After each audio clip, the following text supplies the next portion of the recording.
तो अभी हम डिस्कस कर रहे थे कि कैसे जो लो इनकम फैमिलीज हैं उन पे फर्क पड़ता है। तो टेक्नोलॉजी बढ़ी हमारी, इससे प्राइसेस डिक्लाइन हुए ग्रेन्स वगैरह के, तो यार बहुत फायदा हुआ हमारे कंट्री को इससे, क्योंकि उस समय लो इनकम फैमिलीज बहुत ज्यादा थी। ग्रीन रेवोल्यूशन ने हेल्प किया हमारे कंट्री को एक पूरा स्टॉक डेवलप करने में। इस समय हमारे पास गवर्नमेंट हमेशा एक स्टॉक बना के रखती है फूड का, जो कि तब यूज होता है जब अगर फूड शॉर्टेज वगैरह है। तो दैट वाज क्यों हो पाया, वो क्यों बन पाया, पहले तो यूएसए से मंगाना पड़ता था, अब पूरा एक स्टॉक है जो हम यूज कर सकते हैं। That is because of green revolution. Technology बहुत प्रॉमिसिंग थी, हमारा बहुत फायदा हुआ, but as every coin has two faces, there was risk involved. काफी रिस्क थे यार।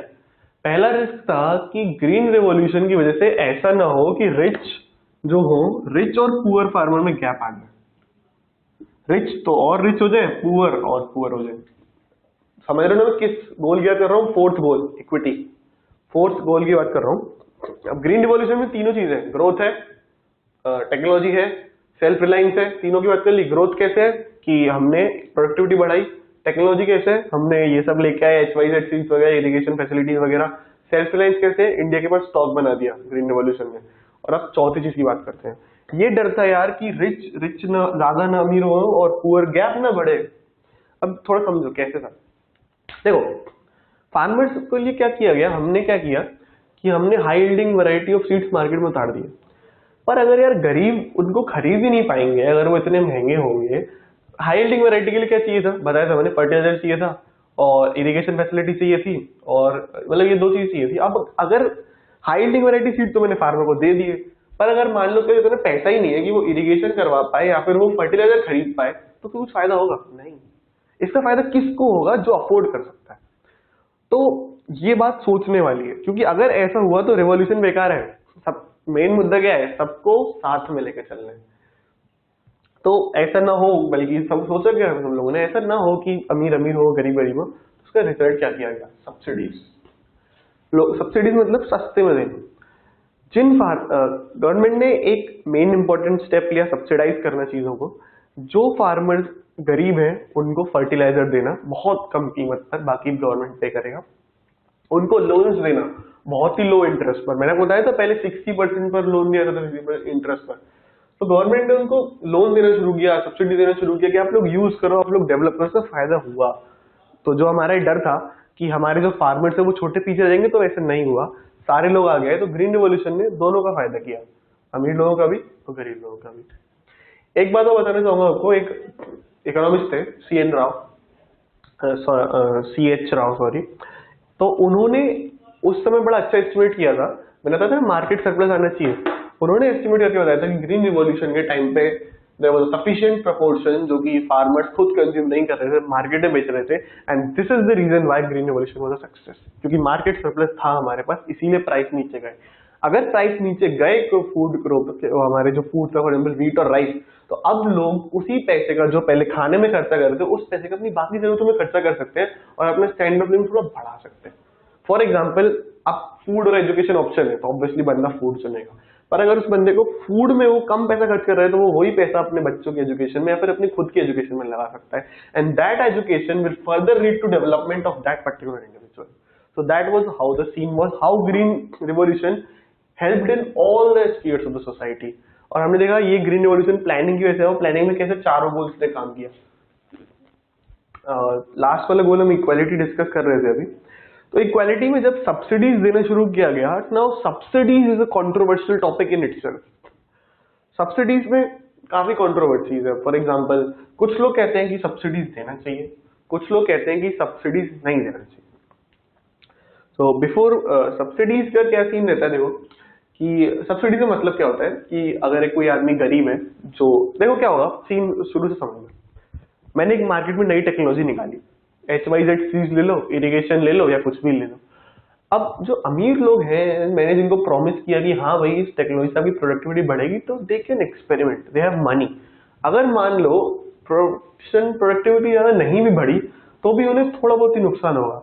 लेकिन जो गरीब फार्मर है, जो टिलर है, जो हमारा बिल्कुल जमीन ग्राउंड लेवल पे काम करता है, अगर उसको आप बोलोगे नई टेक्नोलॉजी है भाई साहब ये बहुत अच्छा काम करती है, तो उसके बाद पैसे नहीं एक्सपेरिमेंट करने के लिए। अगर मान लो खराब निकली तो वो कैसे लेगा? तो जनरली जो छोटे फार्मर्स होते हैं, they are reluctant to new technology. That's where and that's why we need subsidies. Subsidies करती क्या है? हम क्या करते हैं, फॉर एग्जांपल मैंने XYZ सीड्स दिए फार्मर को कि सर ये आप सीड्स यूज करो, इससे आपका प्रोडक्शन बढ़ेगा. अब उस सीड के लिए फर्टिलाइजर चाहिए, इरिगेशन चाहिए. फर्टिलाइजर मार्केट में मान लो है 20,000 रुपए का. मैं क्या करूंगा, गवर्नमेंट मान लो गवर्नमेंट क्या करेगी, फर्टिलाइजर को सस्ता करेगी और फार्मर को प्रोवाइड करा देगी 500 या 600 रुपए में, जिसको फार्मर अफोर्ड कर सके. जो बिल्कुल नहीं अफोर्ड कर सकते, बहुत ही रेयर केसेस में उनको शायद फ्री में भी, क्योंकि हम चाहते हैं डेवलपमेंट. और ये सब सब्सिडी का पैसा कहाँ से आता है? टैक्स से. तो फार्मर ने क्या किया, हमने गवर्नमेंट ने क्या किया, सब्सिडी दे दी, फार्मर को दे दिया. फार्मर ने ग्रो करना शुरू किया. फॉर एग्जांपल जिन स्टेट्स में वाटर नहीं है, इरिगेशन फैसिलिटीज कम है, राजस्थान वगैरह, वहां पर पानी के लिए सब्सिडी थी, पानी पहुंचाया, इरिगेशन दिया फ्री में. तो उन सब्सिडी से जो छोटे फार्मर्स हैं उनका बहुत फायदा हुआ. जब फार्मर्स ने रियलाइज कर लिया कि हाँ जो फर्टिलाइजर्स है, जो टेक्नोलॉजी है, उसमें प्रोडक्टिविटी बढ़ रही है, तो दैट इज द टाइम जब सब्सिडी ने अपना पर्पस पूरा कर दिया. सब्सिडी का पर्पस ये था फार्मर्स को रियलाइज करवाना कि उस पर्टिकुलर टेक्नोलॉजी से उनकी प्रोडक्टिविटी बढ़ रही है. अब सब्सिडी का पर्पस फुलफिल हो गया, तो धीरे धीरे करके गवर्नमेंट सब्सिडी को हटा देगी. 500 का 20,000 है तो 500 का पहले 5,000 करेंगे, 10,000 करेंगे, तो 20 पे ले आएंगे. सब्सिडी धीरे धीरे फार्मर को एबल कर देगी ना उतना पे करने के लिए. फार्मर की प्रोडक्टिविटी बढ़ गई, वो ज्यादा कमा रहा है तो वो पे कर सकता है. But again every coin has two faces. Subsidy से कुछ नुकसान भी है. अब आप सोच रहे हो नुकसान कैसे है भाई? है, देखो इसीलिए डिबेट होती है. जो इंटेलिजेंट लोग होते हैं, ज्यादातर बड़े बड़े जो इकोनॉमिस्ट हमारे, कि सब्सिडी दी जाए या ना दी जाए. आप सोच रहे हो यार इतने फायदे दो मत, क्यों नहीं दे रहे? सुनो, सब्सिडी मैंने बोला था, price is a signal of supply और डिमांड. आप जाते हो पेट्रोल भरवाने, तो पेट्रोल पे पता है पेट्रोल सब्सिडाइज है. पेट्रोल पे कुछ पैसा गवर्नमेंट देती है. जब पेट्रोल के प्राइस बढ़ जाते हैं तो हम सीधे गवर्नमेंट को ब्लेम करते हैं. यार पेट्रोल के दाम बढ़ाने में गवर्नमेंट की गलती नहीं है. जो रिसोर्स कम अवेलेबल होता है उसका प्राइस हमेशा ऊपर जाता है. लेट में भी वो थोड़ा इकोनॉमिक्स का कंसेप्ट है, समझना जरा कि कैसे हम भारत देश को समझ रहे हैं इकोनॉमिक्स के तरीके. ये प्योर इकोनॉमिक्स लगेगी यहाँ पर. सुनो, कोई रिसोर्स है मेरे पास, यहां पर मैं ले रहा हूं petrol. Petrol is a resource. हम बात करेंगे उसके प्राइस की. पेट्रोल नॉन रिन्यूएबल रिसोर्स है, बनाया नहीं जा सकता, जितना है उतना ही रहेगा, और बहुत अच्छे रेट पे ये खत्म हो रहा है, डिक्लाइन हो रहा है. डिक्लाइन हो रहा है मतलब इसकी सप्लाई कम हो रही है, सप्लाई लेस.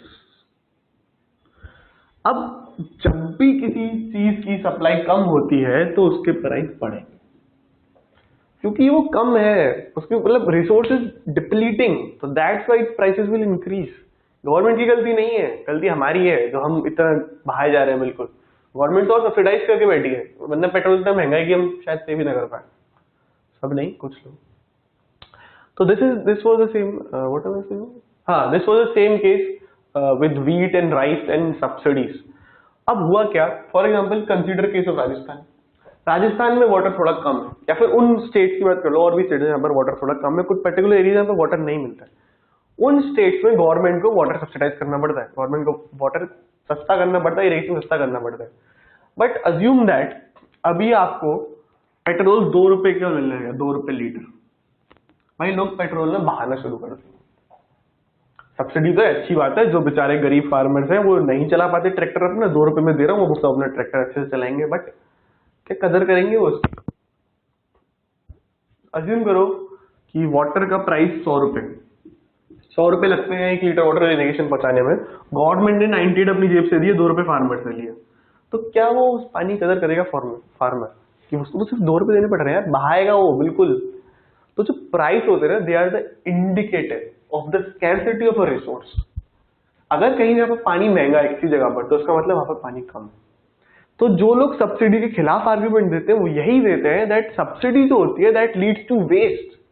सब्सिडी किस रिसोर्स में देनी पड़ रही है? जो महंगा है. महंगा कौन सा है? जो कम है. तो जो कम है उस पर सब्सिडी दे रहा हूं, सब्सिडी तो वो मतलब सब्सिडी की वजह से जो कम है वो और वेस्ट हो रहा है. This is the logic. But we can not say ना, जो गरीब फार्मर उसको देनी पड़ेगी. तो this is the two approach हमारे सब्सिडी के खिलाफ और उसके सपोर्ट में. तो what is the way in which we work out?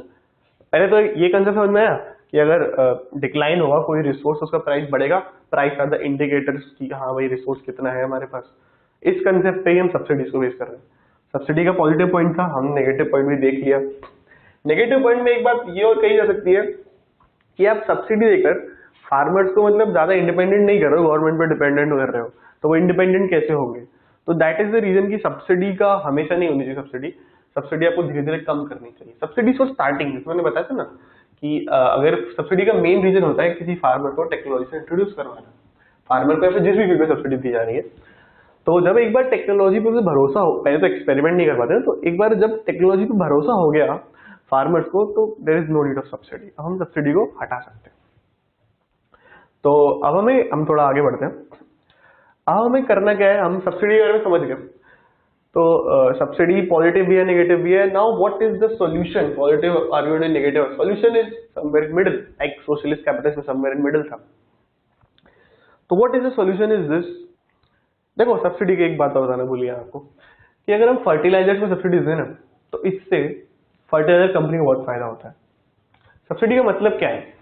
मैंने 100 रुपए का फर्टिलाइजर खरीदा कंपनी से, मैं गवर्नमेंट हूँ, 100 रुपए का फर्टिलाइजर कंपनी से खरीदा, 98 अपनी जेब से भरा, 2 रुपए फार्मर से दिया। खरीदा तो 100 रुपए का ना, कंपनी तो फ्री में नहीं दे रही मुझे, तो कंपनी का बहुत फायदा हुआ 98 का। जो मेरा पैसा है, मैं 98 भर रहा हूँ, मैं चाहता हूँ इसका पूरा फायदा फार्मर को, लेकिन ये किसकी पॉकेट में आ रहा है? फर्टिलाइजर कंपनी के। वो तो पहले से अमीर है, उसको क्या जरूरत है पैसे की? तो ये और दिक्कत है। सब्सिडी का मतलब तो है छोटे फार्मर की हेल्प करना, लेकिन वो जा रहा है फर्टिलाइजर कंपनी की पॉकेट में। तो ये भी एक नेगेटिव पॉइंट है जो लोग कोट करते हैं कि आप सब्सिडी फर्टिलाइजर कंपनी को दे रहे हो फिर फार्मर को दे रहे हो, वो तो पहले ही इतना अमीर है। This is also negative point जो कोटेड होता है, but you know we have to work somewhere in between. Sorry. तो हमें सबको हम सब्सिडी नहीं देंगे, सॉल्यूशन ही है, सबको सब्सिडी नहीं देंगे।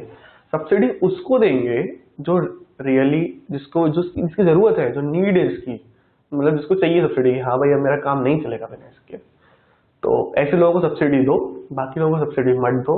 That is the solution. Now that needs more planning, because किसको जरूरत है किसको नहीं है। Now that is what BPL, below poverty line और अबव पॉवर्टी लाइन, यही कंसेप्ट है।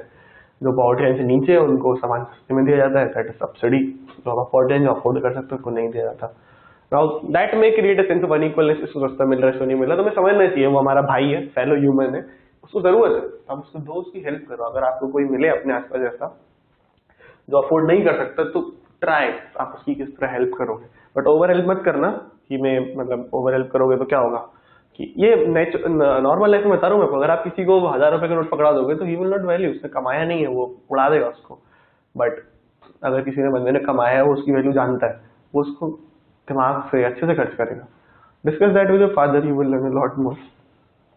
So now this is now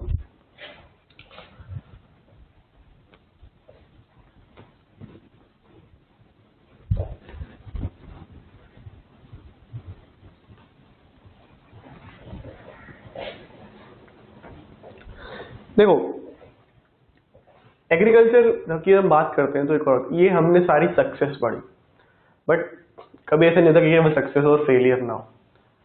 green revolution का और जो हमारे 5 ईयर प्लान थे उनका एक बहुत बड़ा फेलियर था। एक पॉइंट था जो हमारे जो प्लान्स जिन्होंने बनाया उन्होंने मिस कर दिया था देखना। वो पॉइंट क्या था, उसकी थोड़ा भुगता है हमारे कंट्री ने, बट कोई बात नहीं, इतना एक आध तो गलती होती। वो गलती ये थी, मैंने आपको पढ़ाया था स्ट्रक्चरल कॉम्पोजिशन। स्ट्रक्चरल कॉम्पोजिशन में 3 सेक्टर है, एग्रीकल्चर, इंडस्ट्री, सर्विस सेक्टर।